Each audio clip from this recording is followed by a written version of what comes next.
Isa sa mga hindi mo dapat sinasabi sa mga taong nagkamali ay, sinabi ko naman sa'yo, dapat hindi mo na ginawa.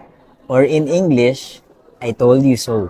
At least kung kapamilya mo o kaibigan mo yung sinasabihan mo, kasi sa totoo lang, mas hindi yun nakakatulong sa problema niya. Kapag binigay mo kasi yung mga words na sinabi ko naman sa'yo mas pinapagalitan mo pa siya kaysa kino-comfort doon sa situation niya. In the first place, nangyari na yung problema niya hindi na yun mababalik. Mas lalo mo pang dinidiin doon sa problema na siya yung may kasalanan. Bagsak na nga siya, mas lalo mo pa siyang nilulugmok. Maganda naman na ma-realize niya na meron siyang pagkakamali. Pero may mga other way of saying it na hindi mo binibida yung sarili mo at pinapamukha mo na siya talaga yung may kasalanan. Yung other variants ng ganitong statement ay, sinabi ko na nga o kaya, dapat nakinig ka sa akin. Yung mga ganitong salita, hindi siya nakakatulong para sa mga taong sawi, bigo, nagkamali, tsaka namumroblema. Mas nakaka-down pa to para sa taong makakarinig nun. Kung gusto mo talagang sumuporta sa isang tao, mas makakagaan kung maririnig niya yung mga salitang